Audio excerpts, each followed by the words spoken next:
regular meeting of the Ross Town Council, Thursday, May 14th, 2020.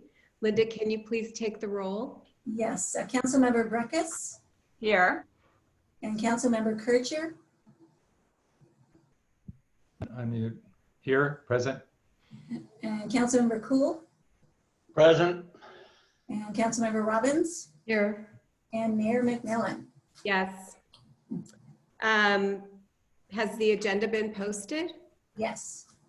The staff has recommended continuing 2 items to the June meeting, and those are items number 10E, which is on the consent agenda, and item number 12. So we need to modify the agenda to continue those 2 items. I'm wondering if there's any comment from the public about continuing those 2 items. Okay, so could someone make a motion, please, to continue those 2 items? I move we continue those 2 items. Second. Linda, can you please take the roll? Yes. Councilmember Breckus. You're muted. Aye. And Councilmember Kircher Aye. and Councilmember Cool Aye. and Councilmember Robbins Aye. and Mayor McMillan. Aye. All right, the motion passes unanimously to continue those 2 items. Thank you. Next is our council recognition of outgoing Mayor Elizabeth Breckus for her tremendous service. And I will read some remarks regarding Elizabeth. At the April Town Council meeting, Elizabeth Breckus completed her tenure as the Town of Ross Mayor. This marks her 2nd term as mayor, and we owe her a huge debt of gratitude. In her latest term as our mayor, Elizabeth presided over 12 Town Council regular and special meetings. She led the town's finance committee. She continues to serve as the president of the Marin County Council of Mayors and Council Members and on the Ross Valley Fire Department Board. Beyond the large number of meetings and huge time commitment, Elizabeth has done an excellent job as our mayor, thoughtfully guiding us to safeguard and protect our town. We all thank her immensely for her dedicated service, and we are truly delighted that in March she was re-elected for 4 more years to continue her service on the Town Council. Given that our meeting is virtual, Linda had a special commemorative gift of our appreciation delivered to Elizabeth earlier today. Elizabeth, can you please show your gift to the rest of us?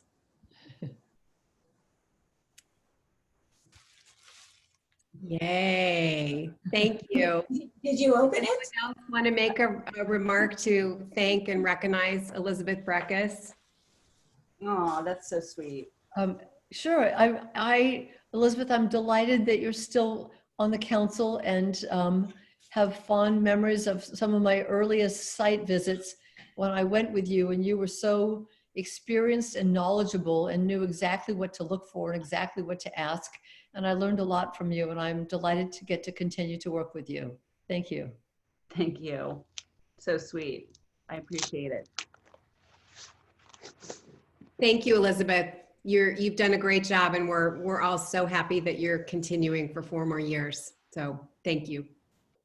Wow, this is so great. Thank you so much. My goodness. So I appear to have an much needed, a beautiful bottle of wine and all these bar little services, but the cutest is the plaque. So I've got a plaque that says Elizabeth Breckus in recognition of service as mayor 2019-2020. And that's so Did you sweet. look at the wine bottle, Elizabeth? Wait, okay, wait. Oh my gosh, Chateau Ross, private reserve. Where did you get this? We had it made special for you. Oh, that's so sweet. And it's white, which, you know, I appreciate also. So thank you very much. Very kind. An absolute honor to serve, and loved working with you, Julie, last year. Obviously, Joe makes it so easy for us to do a good job here, as does really all the staff. But this is just, you know, I as you know, I appear before other councils and I see how there can be tension there and there can be disagreement, and we have disagreement too, but it's just always really nice how collegial it is and respectful and civil, which is something that I think is really important in government in general. And it's really such a charming community and such a neat thing to do, to be able to get to know residents that you would not otherwise get to know, and work with people that you would not otherwise get to work with and know. And so it's always such a pleasure, and I'm delighted to serve 4 more years with all of you. Great, thank you. Thank you. Next are the meeting minutes. Linda, did you receive any corrections? No, I did not. Does anyone have any corrections to the April 16th, 2020 meeting minutes? I had one correction, which is just in my mayor's report at the very last line of it. There was just an extra TO2 that didn't need to be on there. And I'm sorry, I'm just pulling that. It's on a positive final note, congratulations and welcome. Oh, actually, you know what? I think that's fine. I kind of misread it before. That's fine. So actually I have no changes. Thank you. Anybody else? Yes, one other minor correction. On page 11, there's a reference to my indicating that I had received email correspondence from a neighbor. And I just want to clarify that was correspondence to the council that I was noting. Also, it says that the neighbor that he suggested a 15-minute limit on parking. Actually, the neighbor's Elizabeth Manor, so it should say she suggested. Yes. Okay. Anybody else? Okay, with Bill's corrections, can we have a motion to approve the April 16th meeting minutes? So moved. To approve. Second, Linda? Let's take the vote. Councilmember Breckus aye. and Councilmember Kircher Aye. and Councilmember Cool, Aye. Councilmember Robbins, Aye. and Mayor McMillan. Aye. And the motion passes as amended. Thank you. Have the demands been met? Yes, they have. Okay, now is the time for the open time for public expression from the public, and it's limited to 3 minutes per person addressing items that are not on the agenda. Does anyone from the public wish to make a comment? Okay, I don't see anybody, so we will go on to the mayor's report. We all continue to navigate as best we can the COVID-19 shelter in place and the pandemic's other immense implications. A few weeks ago, some of the restrictions were modified, and we are glad that construction and landscaping services have resumed. We are hopeful that other restrictions may be safely lifted in the near future and that we can return to what will undoubtedly be our new normal. Thank you, Ross citizens, for following the orders and helping our county flatten the curve. I'd also like to recognize and thank every member of our town staff for their creativity, flexibility, and dedication in addressing this emergency. Under Town Manager Joe Chin's leadership and round-the-clock work, the town staff have responded to a very challenging situation in a seamless manner. At tonight's meeting, we are confirming the appointments of many town residents to serve on various committees. Thank you to all our volunteers for your dedicated service to our town. Gil Fleitis, who's doing Ross Ready, Chris Martin, Flood Zone 9 Advisory Committee, Terry Dowling, Marin County Commission on Aging, Tom Gaffney, Marin Emergency Radio Authority, Monique Predovich, Mosquito Abatement, Brian Salmon and Sally Secor, Ross Valley Paramedic Authority. I'd also like to thank Chief Masterson and Tally Fishburne for coordinating the many town volunteers who are assisting those residents who need a little help during this emergency. We are so fortunate to have so many who help support our community. I hope everyone has had a chance to appreciate the beautiful flower baskets around town. These were provided and maintained by the Ross Property Owners Association, and we thank them for all they do to make our town look great. Finally, it's hard to believe that fire season officially began in Marin on May 1st. Please spend a little time now getting your home, yard, and family ready. There's some easy tasks to do in only 3 days that will be published in tomorrow's Morning After, thanks to Fire Safe Marin. And for more details, I would encourage everyone to visit Fire Safe Marin's website at firesafemarin.org. Next, council committee and liaison reports. Elizabeth Breckus, if you could go first. Hi, yes, I'm sorry, I'm so annoyed with the light situation in my office. It was cloudy before and I thought this would be fine. So Marin County Council of Mayors and Council members convened this past month, and will convene actually again in May, but the discussion was about creating an ad hoc committee of that group to deal with COVID economic recovery. And that is the subject matter that they're going to be addressing. They asked that there be representatives from each town and city. There's 11 on that. And so am I correct that you have appointed Elizabeth Robbins to that position? And So, yes. so we will be participating, and certainly the goal is to just, do whatever we can to try and figure out what can we do to help with the business economic, recovery, and, look at what other jurisdictions are doing. And so that task force got formed. And I know at the next Marin County Council of Mayors and Council members, we actually just received a request and accepted an invitation for Jared Huffman to participate and speak to us. So I encourage everybody to attend that. And there, will be very minimal business. I also wanted to update you. Typically we've done a voice vote at that with the group as a whole, but what we'll be doing is instead is we're having the representatives of each city, and our bylaws actually provide for that. So the city or town will have a representative. We assume that's going to be the mayor for most jurisdictions. And when we have to vote on things, which we have a few things, we're kind of pausing on all of our business items, and we'll do just, written reports. But we do, for example, have to appoint someone to ABAG. Last month we appointed to LAFCO. And so I expect that, and then we'll have to assign a new vice president and president of the MCCMC.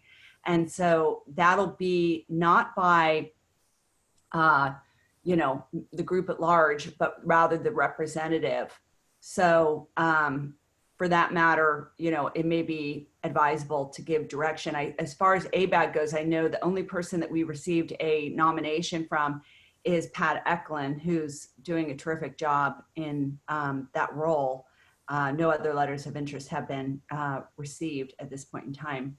So that's my report on that group. Thank you.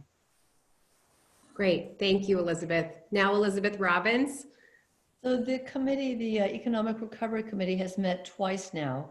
And the general focus is to try to find ways to help the county, the cities especially, recover.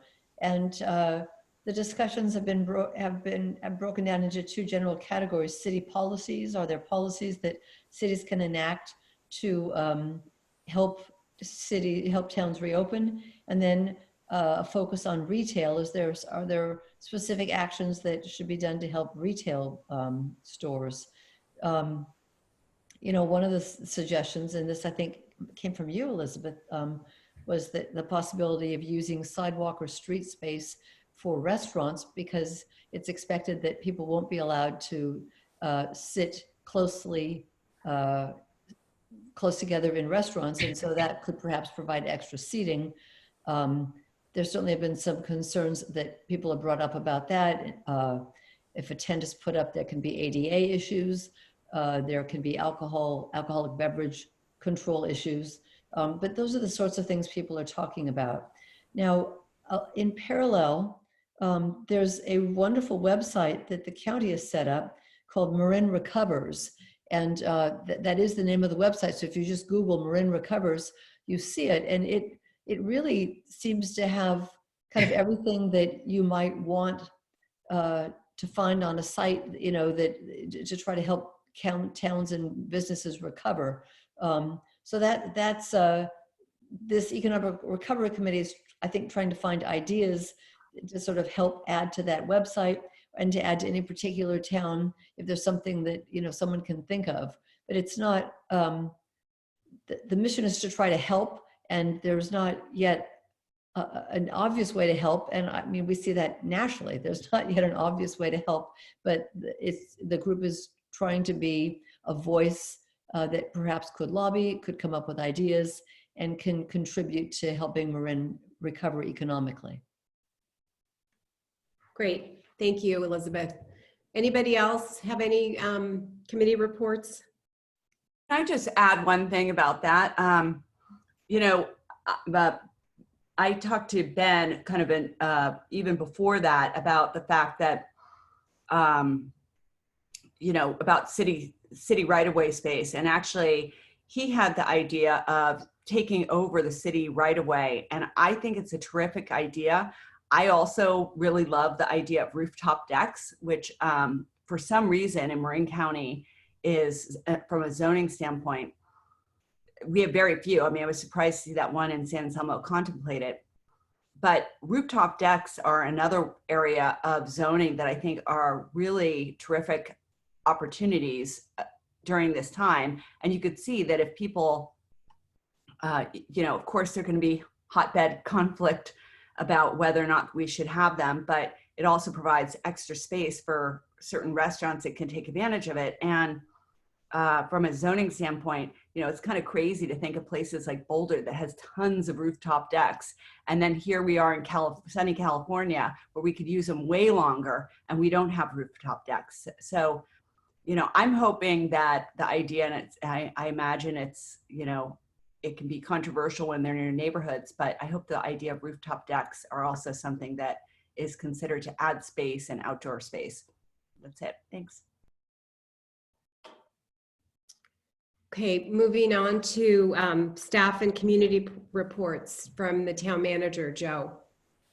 Thank you, Mayor and council members. We'll have at a later council item to talk over our COVID response, but as part of that economic development and support, I want to reiterate that hopefully people keep supporting our Ross restaurants and their takeout pickup services. I know I have been utilizing that, and obviously it's important to keep the businesses vibrant through this time. Related to a project that's coming back now, Corte Madera Creek Flood Control Project. We had yesterday the kickoff meeting with the environmental consultant, county flood control, and the team that will be working on the project. And it was the first, really the introduction of the team and how we will be working together. The project's going to be on a fast track. The goal was to have construction completed by 2022. And where that doesn't sound like a fast track, you have a lot of project design, stakeholder meetings, getting the final project, environmental work, then the design of the construction and actual construction. So we look forward to that. And the plan is to have a public meeting as early as this June, so in the coming month. Obviously, ideally it would have been in person, but given the world we are in, it will be via webinar. So that will be coming up. Also, another thing that's really kicking off is, and as I think the mayor mentioned in her comments, we are moving to wildfire season. And the Marin Wildfire Prevention JPA passed that the ballot with 70% vote in March. The Operations Committee has been full at work, which is a combination of a lot of the fire chiefs and town and city managers. And we start meeting a couple weeks ago, have 5 subcommittees, and the board itself meets for the first time next Thursday, I believe, on the May 21st, and the mayor is our representative on the board. So the whole goal is how do you we have 5 committees going. The operations have 5 subcommittees, such as finance, grants, hiring the executive officer, work plan, and yet you have no real staff there at this time. So, but it's been a great collaboration and working really quickly between the fire chiefs and city town managers to get this going and obviously get it launched so we could get some in-the-ground projects that are meaningful this preparing for this fire season. So it's exciting, and that's my report. Thank you, Joe. Next, the report from the Ross Property Owners Association. Iris, Hi, everybody. you want to turn on your, I'm sorry to interrupt, but do you want to turn on your video so we can see? Yeah. Thank let you. me Start this. There we go. Okay. RPOA has a new website, so if you haven't visited it yet, we hope you do so at rosspropertyowners.com. And I'd like to give a special thank you to Marcia Skall, who spearheaded this project. So membership can now be paid for online as well as by snail mail. We're currently in the midst of our member drive and we'll be sending out reminder emails and postcards. RPOA will be donating to the purchase of drinking fountains in Natalie Coffin Park and on the Common, and we hope to have the fountains installed by next year. Our spring banners just went up, and we're in the process of having 3 new 4th of July banners made for the new light poles that were installed earlier this year. We're in the process of having additional banners made for spring, fall, and winter by the students at Ross School prior to COVID-19 breakout, and hope they will be able to continue with this project in the fall. And lastly, in addition to the flower baskets, which have been installed, we have 2 additional flower planter boxes that we plan to add in the coming weeks to provide more color in front of the post office. And that's it. Thank you, Iris. Thank you for all your work, and thanks to RPOA. We really appreciate it. Next is the consent agenda. There's 4 items since we removed item E. Does any member of the council wish to remove an item from the consent agenda? Does any member of the public wish to remove an item from the consent agenda? Okay, then can I have a motion? I move we approve the consent agenda. Is there a second? Second. Linda, can you call the roll? Yes. Councilmember Breckus Aye. and Councilmember Kircher, Aye. Councilmember Cool, Aye. Councilmember Robbins, Aye. and Mayor McMillan. Aye. And the motion passes for A through D unanimously. Thank you. Next, item 11, Town Council consideration of adoption of resolution number 2159, ratifying Ross Emergency Order number 1-2020 allowing time limit extensions for projects delayed by the Marin County COVID-19 shelter-in-place orders. Joe. Joe, you got to unmute yourself. It was a quick presentation. I wasn't going to unmute. Thank you, Mayor, council members. The item before you is in response to the COVID pandemic. Related to building activity, we've had the series of orders. The first one that was adopted by the county health officer was on March 16th, and it was effective March 17th. And there was controversy on that one. Was construction, there was interpretations whether construction should be stopped or not. And various reads that got clarified, but only near the end. But then on the next order effective, that went effective, if I recall, March 31st, banned construction outside of very limited projects. And not until the most recent order on April 29th that was effective May 4th, was construction allowed to continue for all projects. And they meet following construction safety protocols. The mayor and I, working together with the town attorney, signed this emergency order, number 1, 2020, which basically extends the time limits from the full time from March 17th through the May 4th, which was 48 days. And then we added 30 more additional days, so an addition of 78 days. And to be effective, we need the council to ratify the order signed by the mayor and myself tonight. So basically people would have 78 additional days on their time limits for projects due to the COVID-19 emergency. And if there's any questions. Is everyone able to participate in this discussion and the vote? Yes. Great. Any questions for Joe? Yeah, I have a question.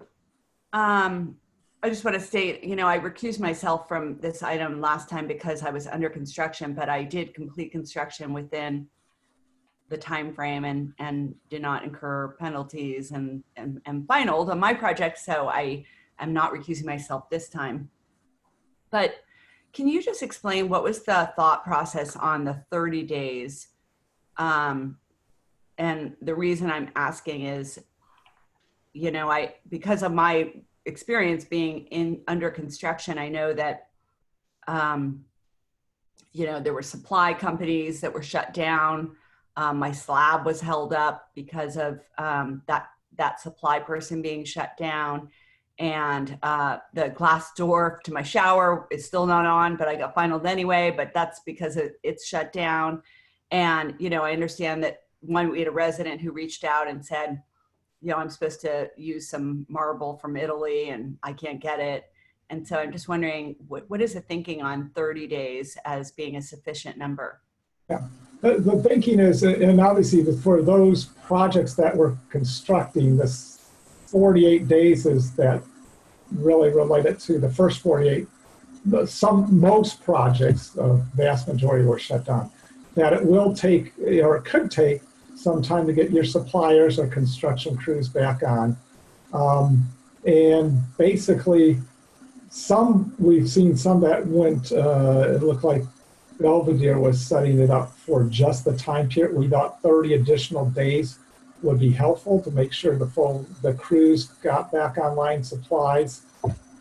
We could have did it case by case and have people come in, but we wanted to do 30 days for everybody. Now, and some may be up and running in 2 days, some may need 20 days, so it's a combination. But there could be a project that a crew could have been moved off that they can't get back. And we also have in here that it's the 78 days are really automatic. But then if you look at the last sentence, and there's no one better really to judge than the building official.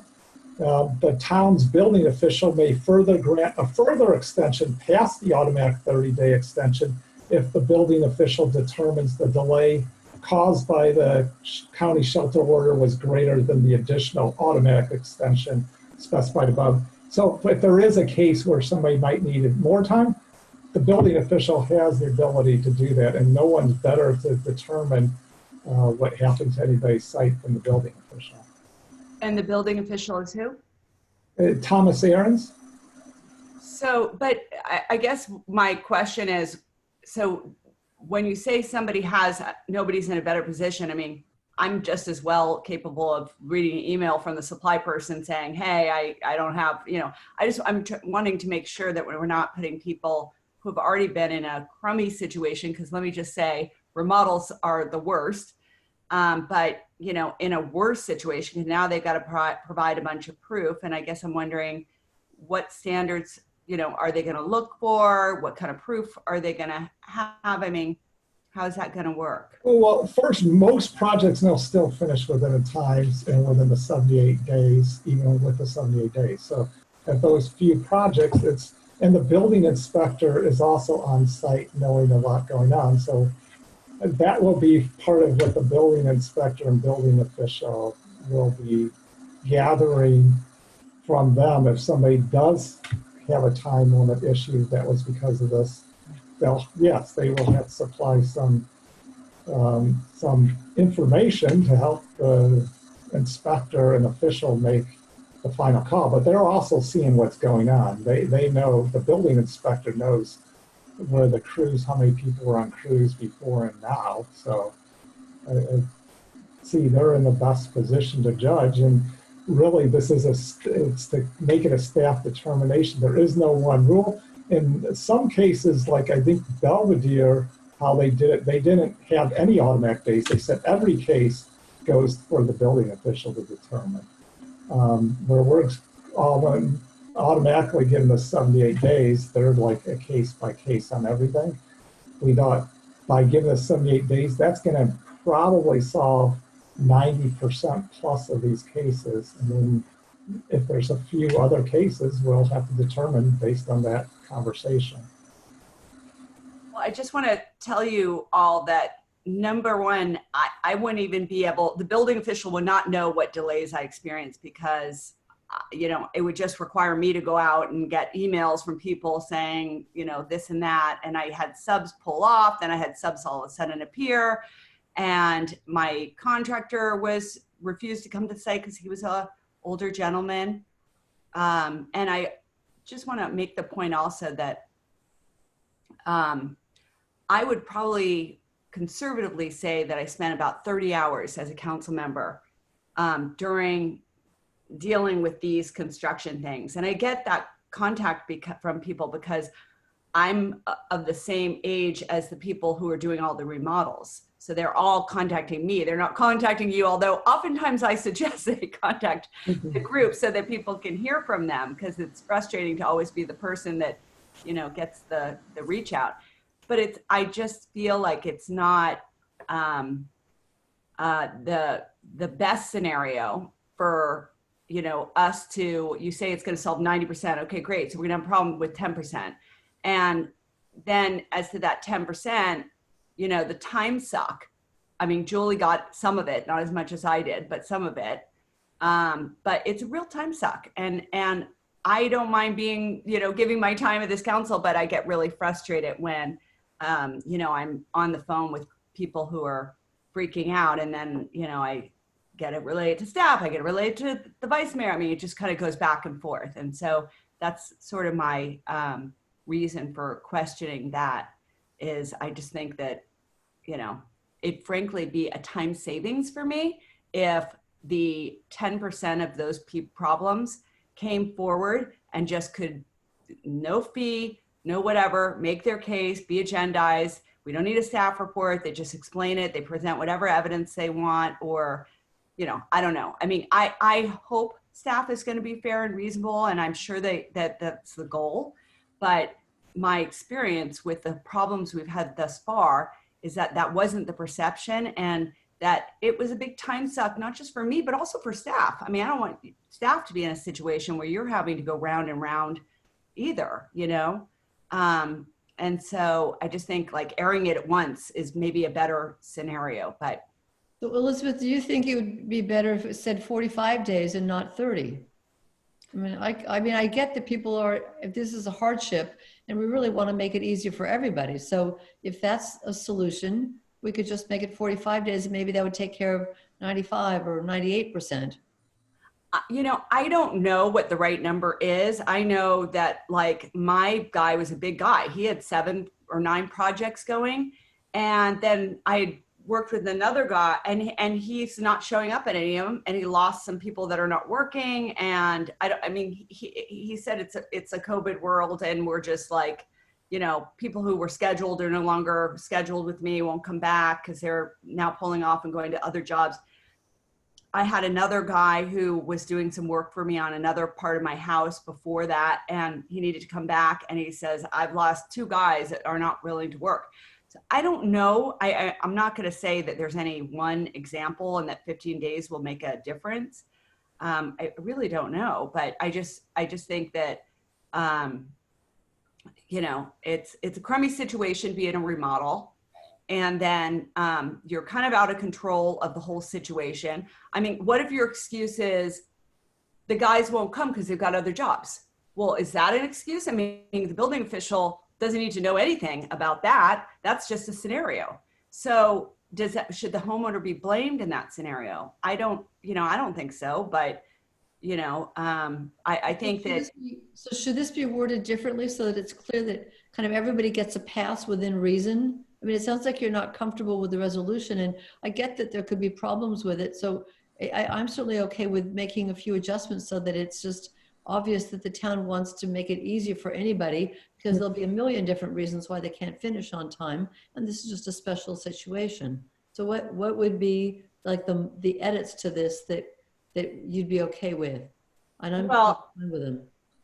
Yeah, I don't know. I mean, maybe it's, you know, I don't think we should line the town coffers 1 red penny for people who are in this situation. And I don't know that they should have to provide.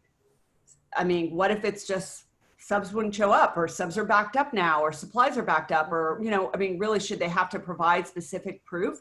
And I think a lot of people will just like say they don't meet the 30. I think they'll just be angry and pay it, but be mad, you know, which happens plenty in this town. And so if we don't have anything that gives them the understanding that, hey, they can, you know, come to us, or they can, you know, I mean, I just think it's delegating a situation that I don't know how the town building official is going to handle. And I'd rather them just understand that as council, we're open to them explaining it, and then we'll, you know, be fair and reasonable. So that's what I would like to see. And that's why I think the goal of that language was to not have people have to come to the council, and to let the building official use his discretion. The presumption is he's going to act in a reasonable fashion. And, you know, who is going to know the facts better than the homeowner who's going through the remodel? And it probably takes, you know, 3 bullet points. I couldn't get my limestone, and my main contractor wouldn't come, and, you know, some other delivery glitch. I don't think we're setting up a big confrontation between the building official and the homeowner. I think the presumption is that everyone's going to be reasonable. And if the situation is not, then the remedy is the homeowner can contact one of us or contact Joe and put it on the agenda. I don't think that's going to happen, though. What if just adding a line that says something like, the town can offer further extensions for COVID-related delays beyond 30 days, just so that it's clear that that's kind of the intention of the town, that if it's a COVID-related delay that went past 30 days, we intend to offer more extensions. We don't intend to have penalties for that. Would that be helpful to just add that sentence? I mean, I think that that would certainly be a little more desirable, because I mean, if you're building and you don't know that this meeting occurred, you don't know that this discussion occurred, and then you get a result that you don't like, then the question would be, what would be, how would they hear about the fact that we're open to talking about it? I mean, I don't know that they would know that. They're just going to pay the fine. And will we ever even see that? Will we actually get notice of here's the people who were into remodel and COVID, and then building official made an adverse result, and then here's the 20,000 that hit our bank account because of that? I don't think we would know. And I think that the problem is that, I love the idea of town staff being reasonable, and I believe town staff is reasonable. I think that's a goal. But, I came on this council with horror stories about how arbitrary, Gary Broad was for so many years. And I just think that there should be parameters, because I don't know what the building official is going to require. I don't know what he's going to consider reasonable. I don't know what proof he's going to require. And I don't know if residents are going to realize that they can pick up the phone. Only certain residents ever pick up the phone for us and call us, and some don't. So I suggest. Dan, did you want to say something? Sorry. Yes, real quickly. The code right now has a process for an appeal. So the goal of this emergency ordinance was to give the building official another ground to grant an extension, because right now the grounds for his extensions are very limited. So the goal of this order was to give him another tool to provide another ground for an extension. The section, it's 15.50.080, then provides, once that penalty is assessed, for an appeal to the council, for the council to determine whether that was imposed pursuant to the section, may be appealed to the town council on the grounds that the property owner were unable to comply with the construction time limits for reasons beyond the control of themselves and their representatives. And then it has some lists of things that could be beyond their control. So that discretion already lies with you to ultimately decide whether or not the building official was being reasonable. Now, why I think we came up with this order to allow them to have the extension is because higher up in the code, it doesn't give the building official any discretion to give any sort of extension absent some very specific circumstances which aren't COVID related or natural disaster related. So I don't know if that helps clarify anything, but I just want to add that. Is it still the case that if they want to come before us, they actually have to pay an application fee to come before the council? An appeal fee? But we could always waive that. If it's a COVID related, we would waive it. I think most people are going to find that we're looking to be very reasonable in this. We have no intent. I have no desire to take time limit penalty money from anybody. We want to help people get in compliance. We do have these safeguards that goes to council. If they do want to appeal, if it was a COVID, we'd waive the fee. I mean, it isn't about the fee to go. I think our goal was to get reasonable and get people a fair outcome. And I think this answers it. As the attorney mentioned, you have language. This is to give us a ability. The building official and the town manager have no ability to solve most of these cases. That's why they have to go to council to begin with. This gives us ability to help resolve the issue up front, so it doesn't have to come to council. But they want to appeal, they can appeal. In a COVID case, I just say we would waive the fee if there was still disagreement between the staff building and the applicant. I just fear that people won't know that the fee will be waived, and I also feel like there will be, I get, Joe, if you told me that you're going to be in that chair the entire time, I'm sure that I would feel a little better, but I really think rules should be made by the city for whoever is making the decision. And the projects that I've heard from and have had to, raise up the talk about, because they consumed a lot of my time, they consumed a lot of your time, it's not a reflection of anything other than just, what's the efficient way to go about it. But I also think that, those are the squeaky wheels that we hear from. And I don't mean that in a negative way of those people. They were in real hardships, so they reached out. But a lot of people, just do things like, okay, well, let me write another check to the town of Ross, and they're mad at us. And so I just would rather see a little more flexibility. And it's great that you internally would waive the fees, but that's something that we should put out there. And I think that would be more fair. So I'd like to suggest that we change this resolution to say either 45 or 60 days so that really we're not catching people in any trap. I'm fine with 60 because we don't intend to, this has been going on for 2 months. A lot of people are way behind. And that we also include in the resolution that appeals for delays related to COVID will not be charged fees. And with those two changes, I feel like that meets all of Elizabeth's concerns, and it meets the town's goals of just helping people finish their projects. So that's my proposal, that we put 60 days in it, and that we put that the town, that appeals related to COVID related to delays will not be charged appeal fees. Joe, can I ask you a question? Current building projects, are they notified that they're getting this automatic extension? We've talked to anybody that's asked. I don't know if buildings have notify them yet, because we need the council to ratify this, and so we are definitely going to notify everybody and send them the language.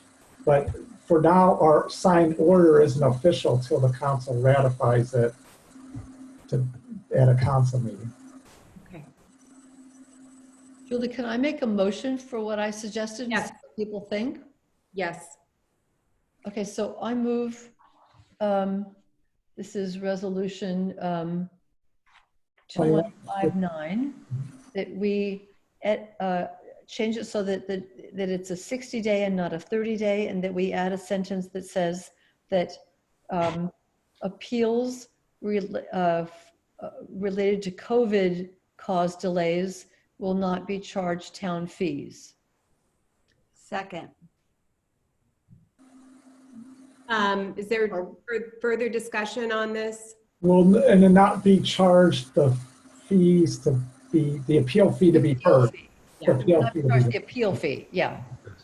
Okay, well, I'm not too happy with the amended proposal. I guess two things about it. First of all, the extension that the building, as I read this, the extension that the building official can grant is not limited to the 48 plus 30. He can grant far more than the 30 if he thought it was justified. And secondly, I'm concerned about getting into this waiving fees. I understand the proposal, but I think it could become difficult with people starting to claim that part of their reason for not finishing was COVID, and so they shouldn't have to pay fees. I think it's just going to create. Can I finish? Sorry. I just think that we're opening potentially a box that we don't want to open for a lot of contention that we ought to try and stay away from. People still have the right, if it's a sufficient amount that they think they got stung for and shouldn't have, they still can appeal. I don't think most of these are going to be a sufficient amount that they're really going to care. And lots of people get mad at us because they haven't read the town codes and don't know what they say. So I would prefer to stick with what we have presented by staff. If I may, real quickly add something. We need to take public comment before we take a vote. We skipped over that part.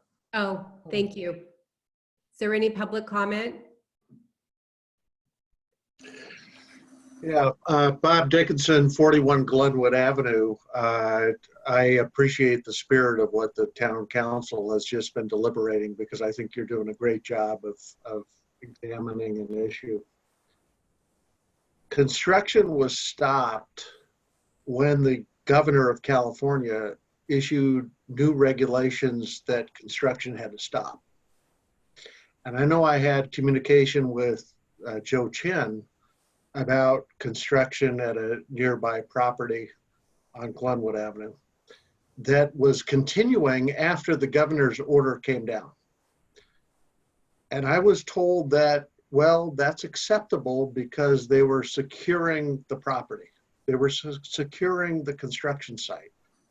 And I'm fine with that. That made perfect sense. I, like Beach, wonder if the proposed amendment opens up an infinite window where people could extend their construction projects. All I know is the California governor has issued sheltering in place, and yet because construction and landscaping has been allowed, we have to live with that. We have to hear that. We have to deal with that every day, even though we have people, educating themselves at home, working from home, but listening to the construction right down the road, and we can't do anything about getting out of the way of that.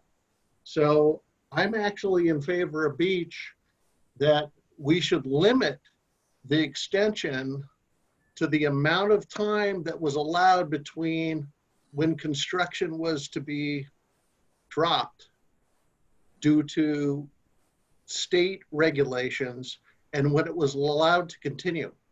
And I'll tell you that that was only more than about 3 weeks. Thank you.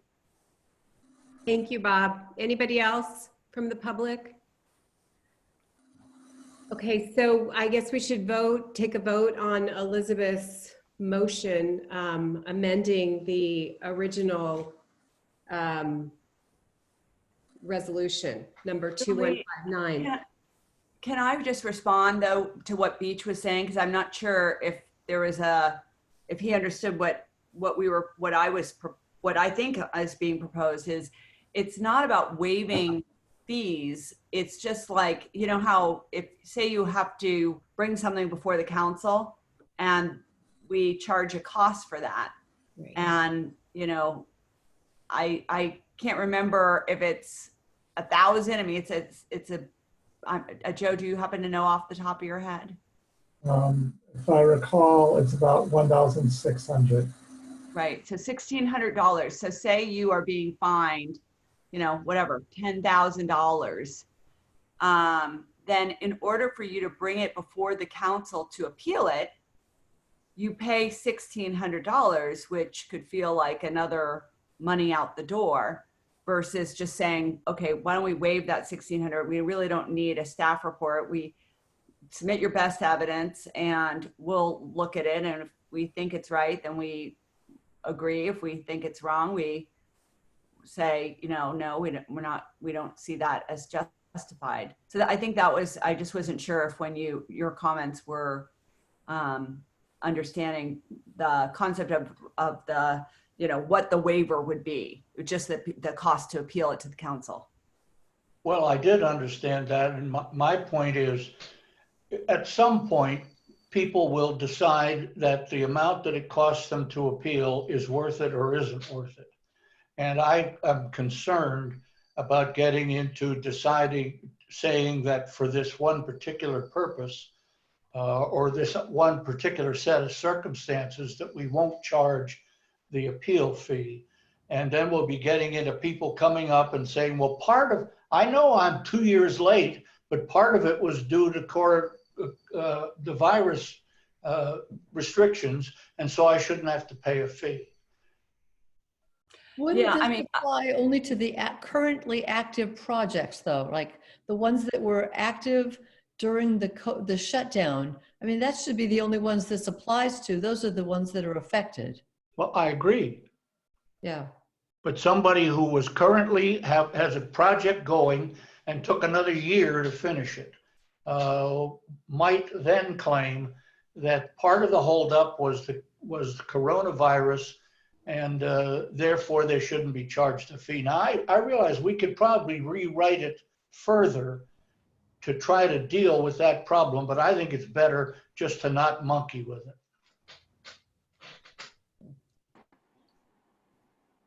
Okay, So should we take a vote on the amended resolution that Elizabeth Robbins proposed and Elizabeth Breckus seconded? Linda, can you take a roll call? Yeah, sorry. Yes. Councilmember Breckus Aye. and Councilmember Kircher No. and Councilmember Cool. We didn't hear you, Beach. You didn't because I wasn't running my machine right. Yeah. I vote nay. Okay, and Councilmember Robbins Aye. and Mayor McMillan. No. So the vote does not pass. All right, it's opposed, 3 opposed and 2 in favor. Okay, so could we have another motion, please? Yeah, I will move to accept resolution 2159 as presented by staff. There's a second?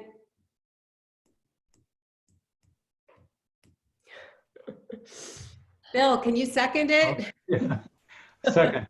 Sorry. Okay, all right, let's take another vote. Councilmember Breckus No. and Councilmember Kircher Aye.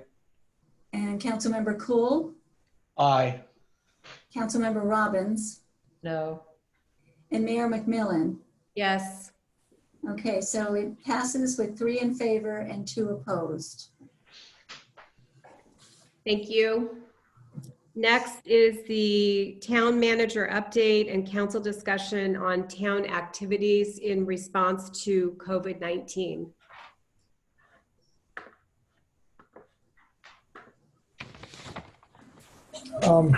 I want to start by thanking the Ross residents for hanging in there.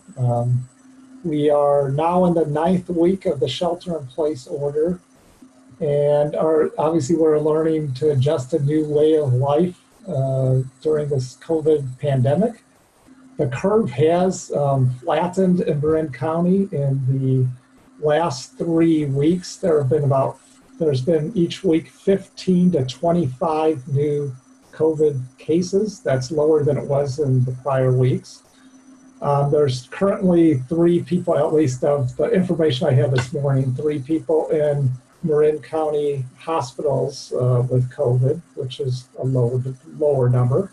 And we're grateful for what the residents and businesses have been doing to keep Ross safe in the community and listening to the public health orders. We continue to follow closely and monitor the county and the state orders. We are anticipating that these orders are going to gradually open up different activities over time with the goal of opening up, but at the same time keeping the community safe. The most recent order that was effective May 4th did the 3 of the bigger things were all construction projects were allowed to proceed as we just discussed. Real estate transactions are allowed to resume in a more normal way. And certain outdoor businesses such as nurseries, landscapers, and gardeners were allowed to continue. It is anticipated, there is a new order that's anticipated to come out, well, it could come out as early as, I'm expecting it tomorrow, hopefully, but effective Monday, May 18th. And what we have heard, it's going to allow curbside retail and related manufacturing and warehouse operations to open for business. Marin County has also added, particularly in the last week or two, some new additional testing sites and locations, so more people can get tested. And they're making it easier for people, any essential worker, for example, can now get tested, whether in your public or private sector, without having any signs of it. So it's getting, in effect, testing is expanding in the county. To the public, well, and one activity I do want to remind the Ross residents, please do keep our businesses going. Obviously, the curbside retail we talked about, we should be exploring other things, how to help when once restaurants can open the doors so people sit, but In the meantime, obviously, hopefully people continue to use restaurants for pickup services. And while town offices are closed, we are very, very much open for business in the town. You can talk, all employees are available by phone, email, limited appointments. All of our activities, most of the services available in building, planning, and public works are available to the public. Police and fire, of course, are open 24/7. And probably the department with the biggest impact of services is recreation. Right now, classes are only online. We're closely embedded in some subgroups working on about classrooms and recreation activities and childcare. What does this next round look like? But that's probably the biggest unknown as far as our operations different. We're doing essentially most everything that we were doing before, just in a different way. Obviously, recreation outside of online classes. We still do have online classes, and obviously at the Ross Rec website. And obviously, we're doing virtual meetings, and the town council, but ADR is going to have their first meeting next Thursday with using the virtual Zoom technology. So we're getting ADR going again, starting next Thursday. And that is my report. And if there's questions for me or staff. Anyone have any questions? Does anyone from the public wish to make a statement or have a question? Sorry, I did have one question. Yeah. Can you tell me, are the plans going to be available electronically online then for ADR? I believe they are. I will ask if Patrick's there to, I believe Patrick, I'll have Patrick answer that question. Yes, we will have the plans available. There'll be an attachment to the agenda, similar to how it is for council items. Thank you. Okay, great. Thank you, Joe. That's the end of the administrative agenda. Now we're moving on to the public hearings on planning projects. And our first project to consider tonight is 4 Willow Hill Road, permit number DRP 20-0002, design review and nonconformity permit, and town council consideration of adoption of resolution number 2157. Matthew? If you could hold on for 1 minute. Yeah. Because I live within 500 feet. Oh, sorry, Beach. I have to recuse myself, and I think I know how to do it, so I'll try and do it now. Thank you.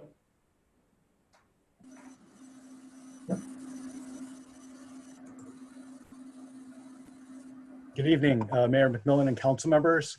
Matthew Weintraub, planner. The project before you is the Conan Delgado residence at 4 Willow Hill Road. And here the project site is pictured. It has frontage on Madrona Avenue. 4 Willow Hill Road is an irregular shaped lot. We see that the house is built at the back of the lot. It is a 50,000 square foot lot with an average slope of 29%. And it does contain the roadway easement for Willow Hill Road, as we see running through the center of the property. The project site has a split zoning designation of R1BA and R1B5A.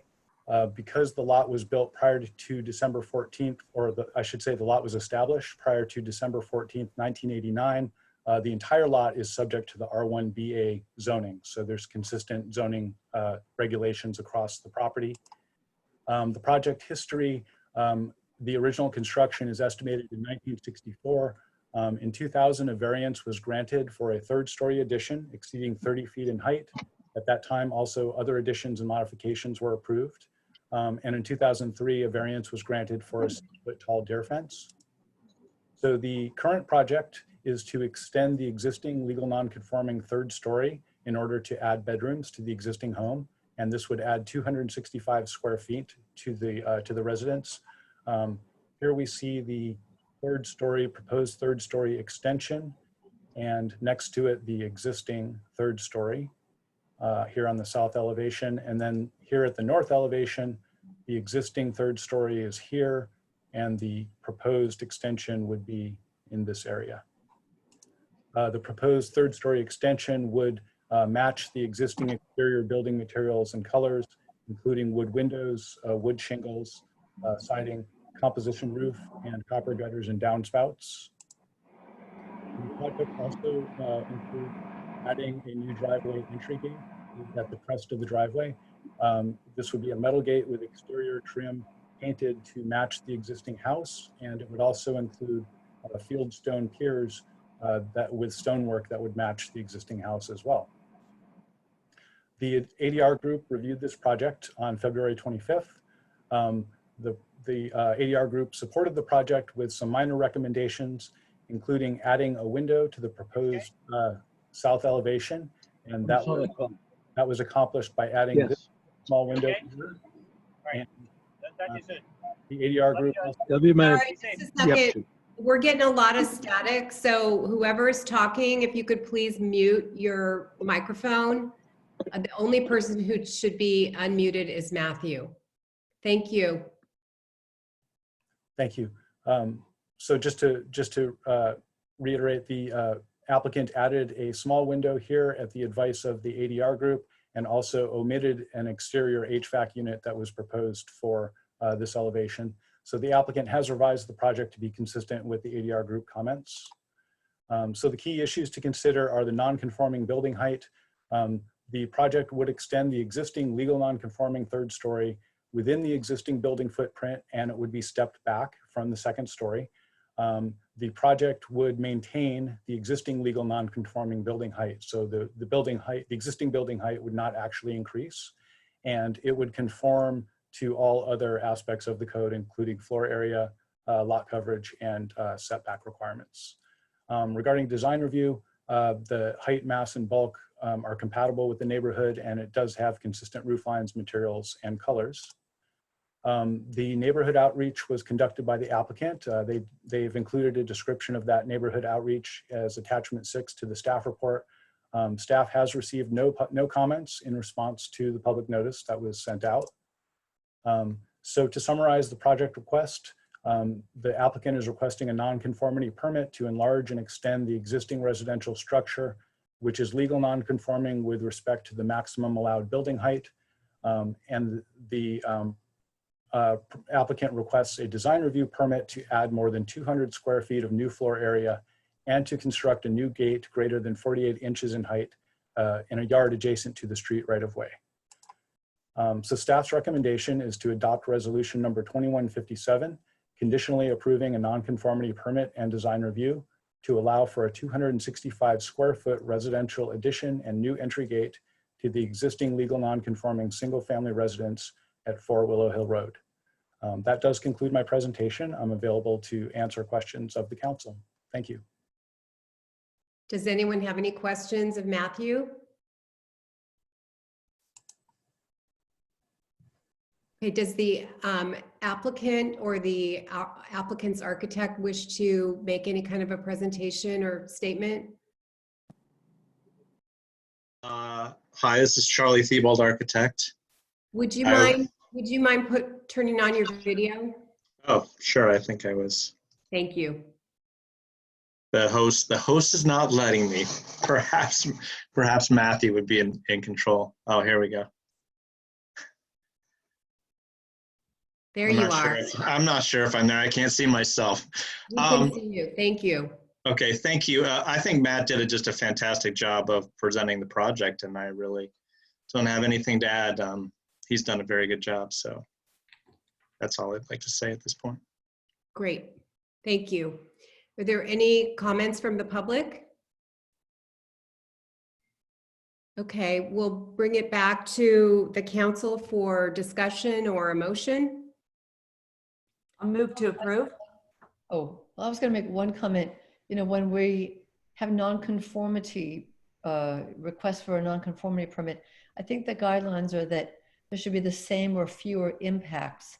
This project does increase the nonconformity, but I think the impact is pretty much the same. So I think it's probably okay because it doesn't really have much of an impact.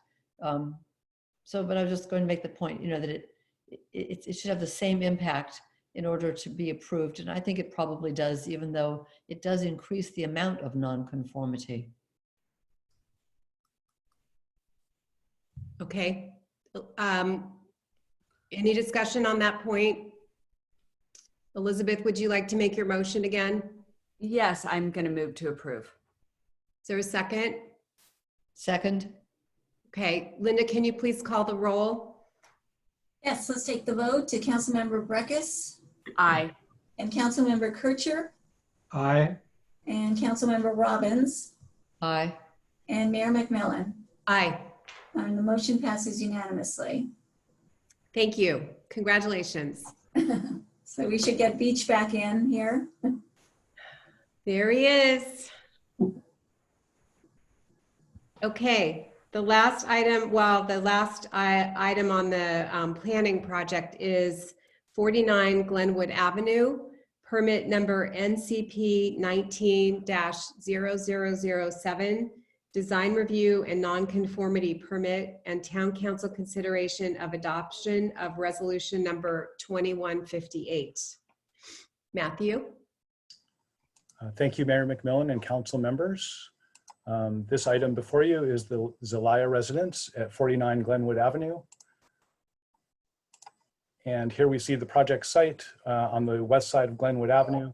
And it is the R1BA zoning district. The lot size is a little over an acre and the average slope is about 19%. The existing property does have non-conforming floor area, building height, and setbacks. We see that the residence is built at the very back of the property. Project history: original construction is estimated to be 1906. Between 1982 and 2010, a number of variances were granted for a number of different additions and improvements to the property.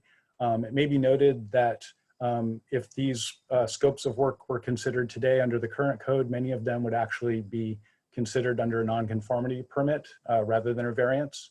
And in 2012, a time extension was granted for the most recent variance project. So the current project description occurs in two areas of the property. One at the very back of the property, which proposes an infill addition at the back of the house within the existing building envelope, and also with some window and door changes. And in addition, also relocating an existing rear yard accessory building. And at the front of the property, what's proposed is renovating the existing pool area and essentially rehabilitating the entire front of the property, which I'll go into in more detail. So first, again, at the rear elevation, the project includes a first-story infill.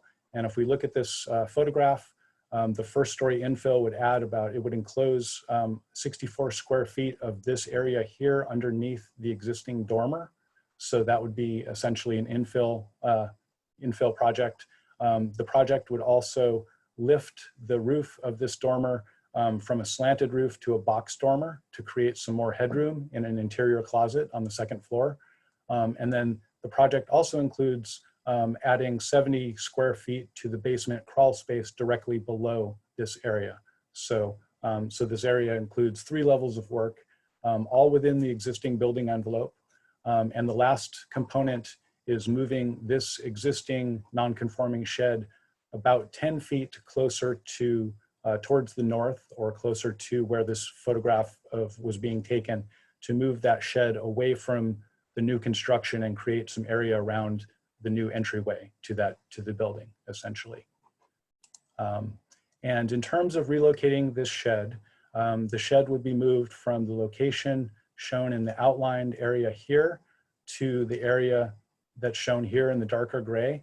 And this would reduce the non-conforming north side yard setback from 18 feet to 8 feet.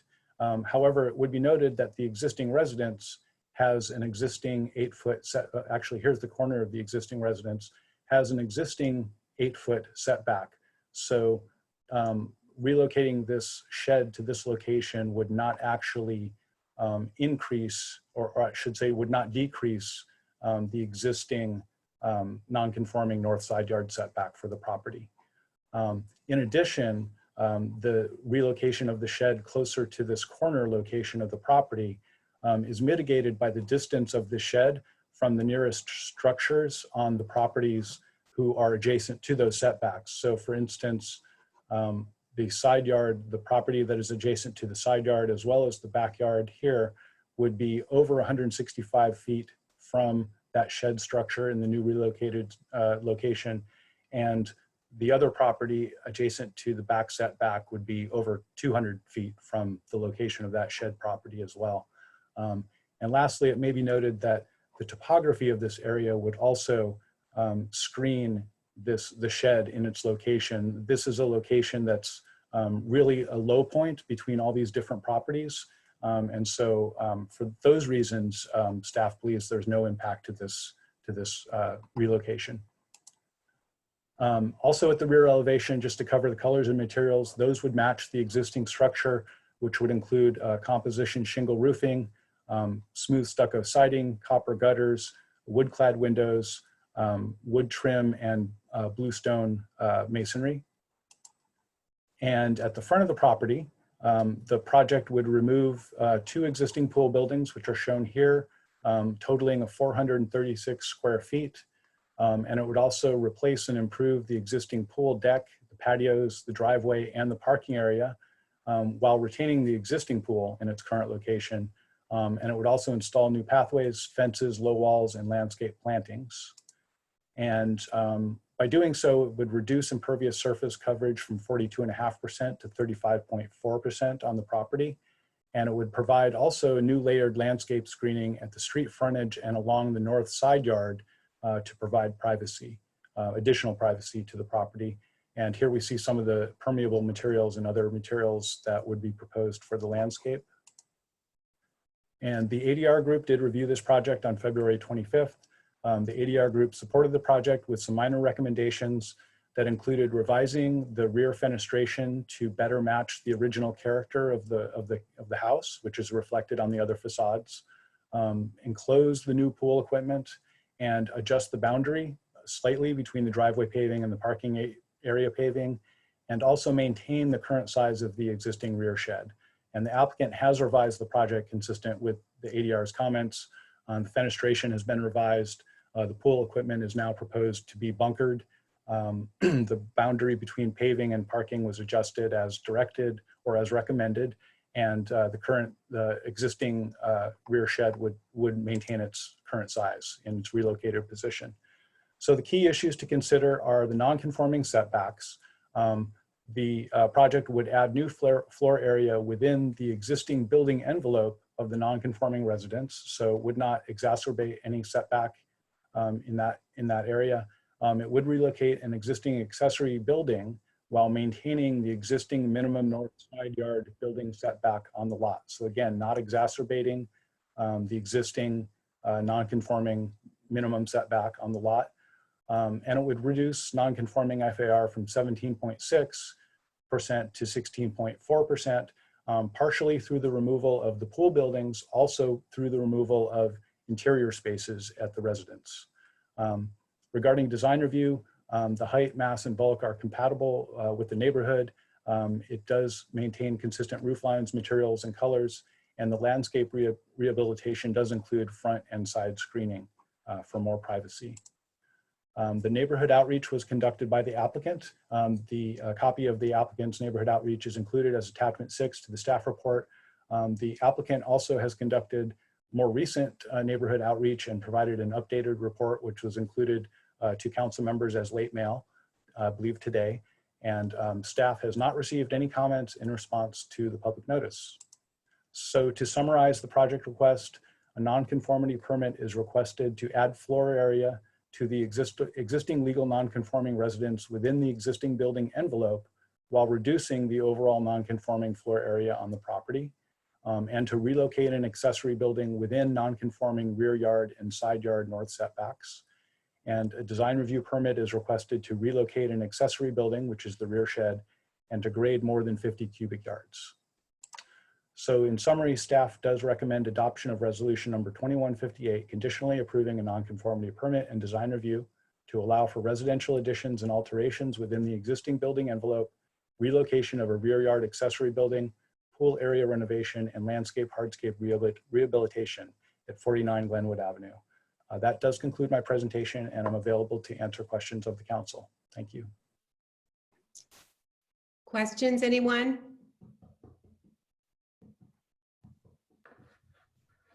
Nobody? Okay, does the applicant? Maybe I do have a question. Okay, Beach, go ahead. I'd like to clarify one thing, which I think I noted when I was at the premises yesterday. Is it true that, I have to say, first of all, I'm not sure this is really part of the project, but it comes close to being, I think, because of the repaving of the driveway. And my concern is that the gate is not set back far enough to get a vehicle completely off the road while it is waiting for the gate to open. Am I right about that? I would have to look at the plans to know the exact distance. The architect, Stuart Summers, is actually here on the meeting, and he might be able to provide a more complete answer than I can at this time. I can, if I'm appropriate at this time. Yes, please go ahead. Yeah, currently the existing gate does not provide any queuing space off of Glenwood, or very little queuing space. As part of this project, it was not proposed. The existing gate is remaining. I'm concerned that it's really not part of this project, but it is something that I think is concerning and maybe should be taken care of. Is there a town requirement that there be space like that? For a new gate to be installed, it would be reviewed by the fire department and the public works director. And there's typically a requirement that it be set back, I believe, 18 feet from the street right of way. But the public works director can approve a gate that is less than that distance. And the public works director does consult with the fire district before making that decision. But that's a case-by-case basis. Where there's an existing gate, the town does not require that to be changed, assuming the existing gate was installed legally at the time that it was installed. And we have no reason to think that it wasn't. Okay, thank you. Well, I don't know if there's something we can do about it, but I am concerned that I kind of think it's something we should do something about if we can, because that's a very difficult road. There's a lot of curves, and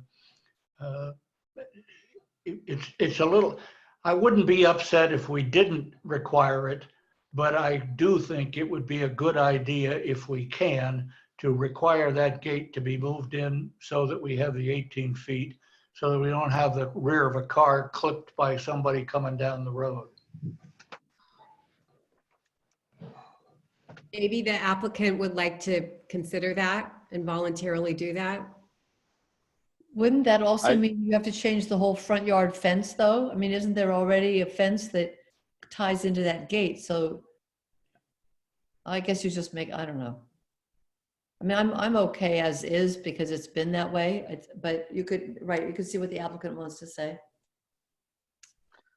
Yeah, I would think in the, if there was ever a future consideration to change the gate, which would trigger a planning action, would likely be the time that the town would come and require such a change. And I suppose since we weren't proposing it, when I was discussing this project with Heidi all the way back at the beginning, I actually proposed that question, and she said, "Are you changing the gate?" I said, "No." She said, "Then there's no requirement of the town or anything that the town would require to make you move it," was the advice I had gotten from staff. Okay, well, I'm willing to go along with that. Okay. Okay, Stuart, is there anything else on behalf of the applicant, or maybe the applicant wants to speak about the overall project? The applicant's online here. If he wants to speak, we can certainly ask him just a couple of things. First off, thank you to this council for even having this meeting making the efforts to have some projects move forward in this time, because it's been difficult and changed from town to town. You guys processed applications. You tried to keep things going for when things open up, that life can move on, which we really are so grateful for. There's some towns that weren't even accepting applications at all. So I really commend you. I commend Heidi first. She's always been fantastic over the years. And then Matt's just knocked it out of the park also. He's been extraordinarily responsive to every question I've had, and very quickly also. So I just want to let this council know that your staff is doing a great job. And then I thank the staff for coming. All 5 of you came to the house over yesterday and today. So I think you have a really clear understanding. Other than that, I'm just here to answer questions. Matt gave a pretty darn thorough presentation. I didn't know if I was giving one tonight, given how we have to do things. I think he pretty much nailed it. So if you have any specific questions from the site visit or from what you've heard here tonight, I'm certainly open to answering it. And if Miguel, Zelaya, and Brianna may be online as well. They're a young family moving here, eager to get their kids enrolled in Ross School and get this project moving. Yeah, that's about it. I think Stuart summarized it very well. We just want to get this going so we can properly move in. Yeah. Great. Does anybody have any questions for Stuart or Miguel? Nope. Okay. Does the public have any comments? Okay, we will bring it back. Robert Dickinson, if I may, I don't know that I got my video enacted, but I'll do my best. Yeah, we don't see you, Bob, yet. Okay, Robert Dickinson, 41 Glenwood Avenue, Ross, just to the south of the property in question. And I want to thank the council for inviting my comments. And I'll give you an overarching view that I'm in complete support. I've got 3 messages tonight. And first of all, to former Mayor Breckus, thank you for your service. And we are delighted that you continue on the council. And a belated welcome to Member Kircher. And I'll just say to all of you, the council members and staff, before getting into the 49 Glenwood property, we are lucky as a town to have the right people in the right chairs at this unprecedented moment in time. And we all value and benefit from your leadership. So thank you for what you're doing. In more ways than one, there's a lot of stuff you're having to deal with. So thank you for that. That's my first message.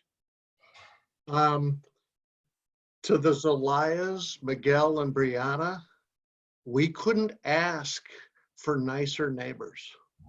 And I think they're new to the town of Ross, but I have to tell you, they've maintained open communications. They've been transparent about their plans. They included us in the advisory design review meeting, and they even incorporated some of our suggestions. And you can't ask for more than that. And so to that, we're totally in support of them and the project. What we've learned in 22 years at 41 Glenwood is it's not only what you build, but it's how you build it. And Miguel has been very assuring that the construction management plan, there are guidelines that were developed by Glenwood neighbors that they've seen, and that was adopted by the town council in support of the 36 Glenwood construction that went over 5 years. The first project at 49 Glenwood, 20 Glenwood, and now One Upper Road. And I want to make sure that not only what gets done, but how it gets done is followed as best as possible. And the reason that's important is just this last Saturday morning at 8:11 a.m., our family was awakened by pounding of nails and lumber at One Upper Road. And at 8:24 a.m., a couple of sawzalls started working as construction on that project.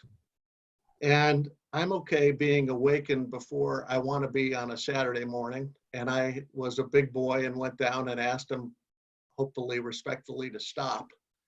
But it's really important that we also follow the expectations of how construction gets done. And Miguel's given me assurance that they'll do their very best to follow that. So with that, I'm in complete support of the project. And I hope the town council is in support of the project, because we have a junior in college and a high school senior on their way out. And the Zelayas have now a 5-year-old Hugh and a 1-year-old Seamus. And we're actually very excited if they have the chance to continue growing up on a property that they want the way they want it. And I hope the town council supports that. Thank you, Bob. Anybody else from the public? Okay, with that, we'll bring it back to the council for discussion and or for a motion. Move we To approve. Oh, Elizabeth Breckus moved to approve. Elizabeth Robbins second. Linda, can you please call the roll?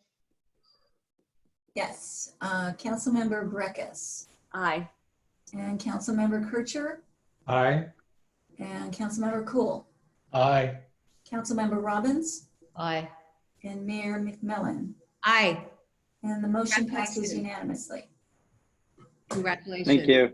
Welcome. Thank you very much. Congratulations. Thank you. Welcome. That is the end of the public hearings on planning projects, and we move to two no action items, council correspondence.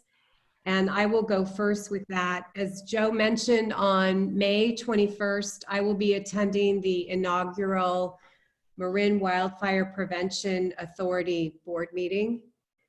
Also on May 27th, Joe and I will be meeting with Chris Mazzola and Board President Claudia Lewis to hear their plans about what they intend in terms of the use permit, et cetera.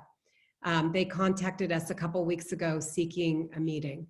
So we will inform you after that meeting what the status is. Does anybody else have any council correspondence?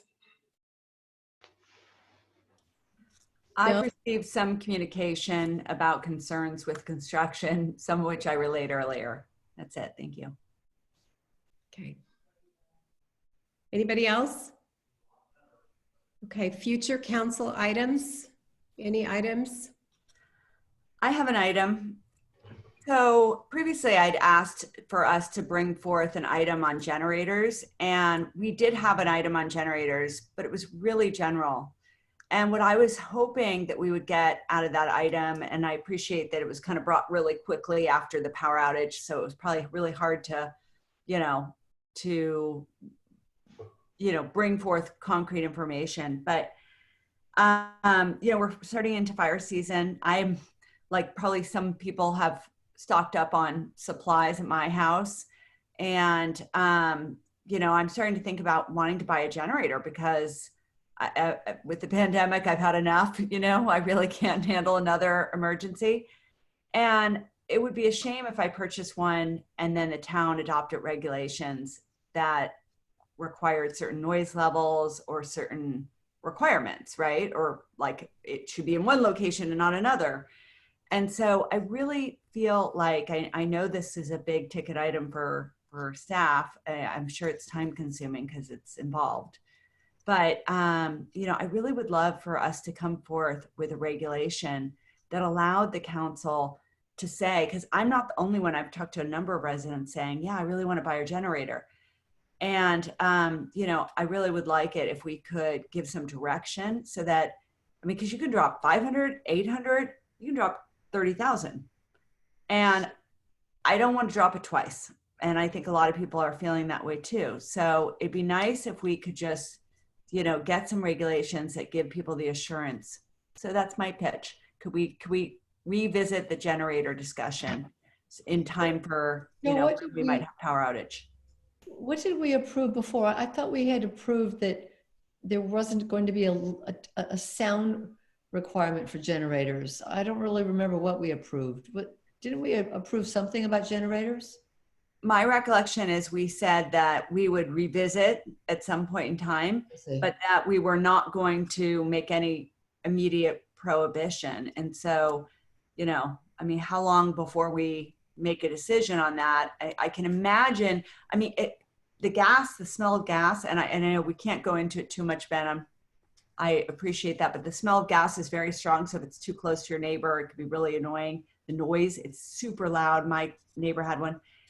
I think some regulations would be beneficial to help people buy. And so I'd like to see us at least have another discussion. I agree. I can support that. Okay. And let me say, in the meantime, I will send out, get the minutes from that, because I think we all, I thought we gave some direction at that, but so Yeah. let me send out, get the minutes, and we'll send it out to the council from that meeting, and then we'll know where we were at. Because I thought there was some decision point in there, if I recall.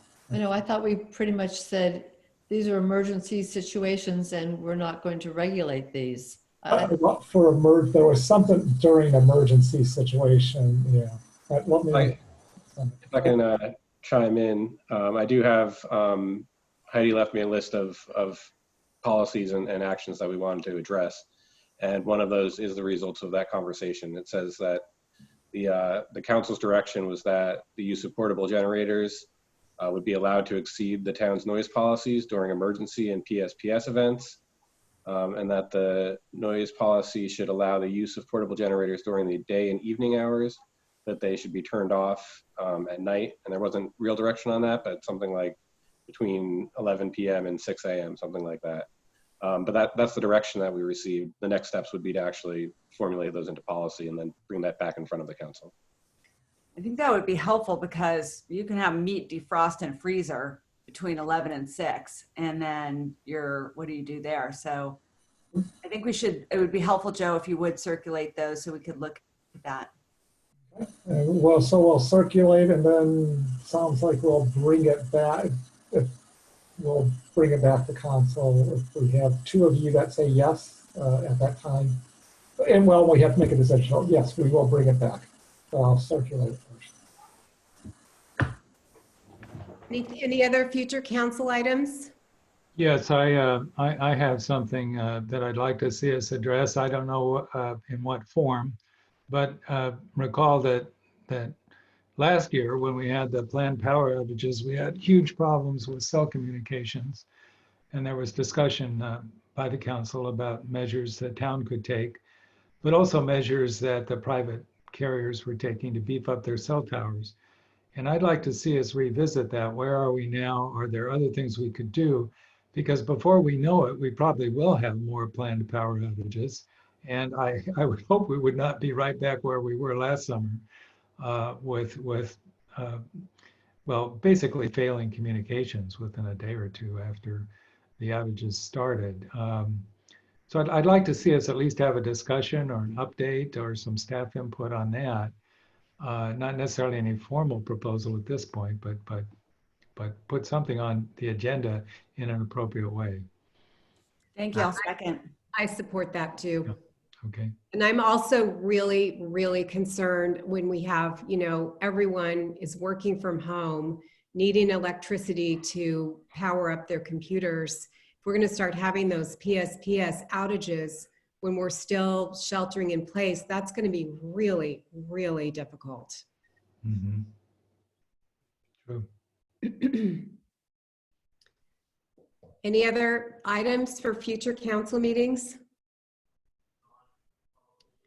Okay, well, thank you for bearing with me, and I will adjourn the meeting. Thank you. Thank you. Bye, everybody. Good night, everyone. Bye. Bye.